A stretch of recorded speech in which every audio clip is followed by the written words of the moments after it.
అడుగడుగున ఆలయం ఉంది. పుంగనూరు వేల ఏళ్ల క్రితమే ఆధ్యాత్మిక చైతన్య కేంద్రమైంది అంటూ ఎందరో మన పుంగనూరు వైభవాన్ని కొనియాడారు.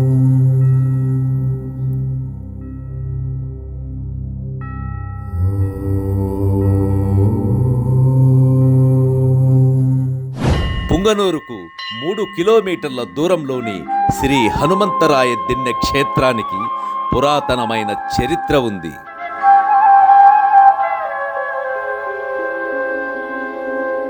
విజయనగర సామ్రాజ్యాన్ని పరిపాలించిన శ్రీకృష్ణదేవరాయల గురువు శ్రీ వ్యాసరాయల వారు 15వ శతాబ్దంలో ఇక్కడ శ్రీ వీరాంజనేయ స్వామి విగ్రహాన్ని ప్రతిష్ఠించారు.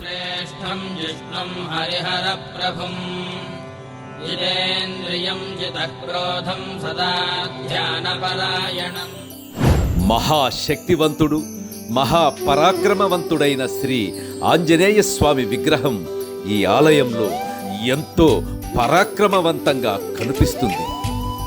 ఎడమ చేతితో గద, కుడి చేత్తో భక్తులకు అభయమిస్తూ వాయుగమనుడైన శిరస్సున శిఖగల స్వామివారి దర్శనంతో భూత ప్రేత పిశాచ దుష్టశక్తులు పారిపోతాయి.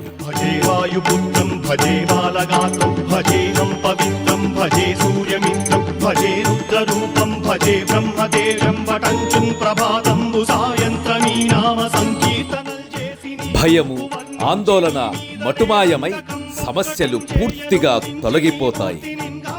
సంతానం లేని వారి పాలిట సంతాన ప్రదాతగా శ్రీ స్వామివారు వర్ధిల్లుతున్నారు. ఇంతటి మహిమాన్వితమైన స్వామివారిని ధ్యానించి ఎందరో ఋషులు, సాధువులు స్వామి అనుగ్రహాన్ని పొంది ఆయనలో ఐక్యమయ్యారు.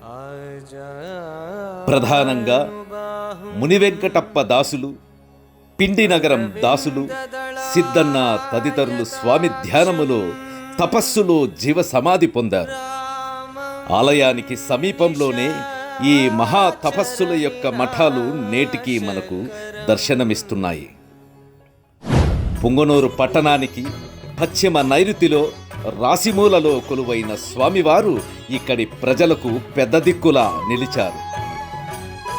శ్రీ స్వామి దర్శనం మాత్రాన విజయం వెంట నడిచి వస్తుంది.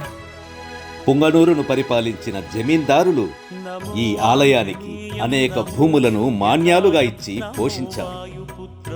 ఏటా శ్రీరామనవమి ఉత్సవాలను ఎంతో ఘనంగా నిర్వహించేవారు. కళ్యాణోత్సవం రోజున అమ్మవారికి ముక్కెర, పట్టు వస్త్రాలు సమర్పించి తమ భక్తి ప్రపత్తులు చాటుకునేవారు జమీందారు. గతంలో ఈ గ్రామానికి జంగాలపల్లి అనే పేరు ఉండేది.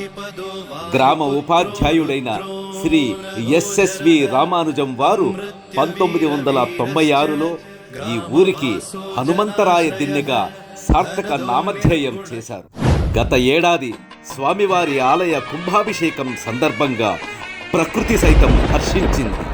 పుష్కలమైన వానలు కురిసి సస్యశ్యామలమై హనుమంతరాయ దిన్నె భాసిల్లింది. స్వామివారికి 6 రోజుల పాటు బ్రహ్మోత్సవాలు అత్యంత వైభవంగా జరగనున్నాయి.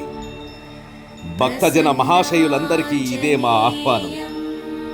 ఇట్లు హనుమంతరాయ దిన్నె గ్రామస్తులు, పుంగనూరు మండలం, చిత్తూరు జిల్లా. యదో ధర్మస్థతో హనుమః, యదో హనుమస్థతో విజయం. జై శ్రీరామ్, జై హనుమ. స్వస్తి.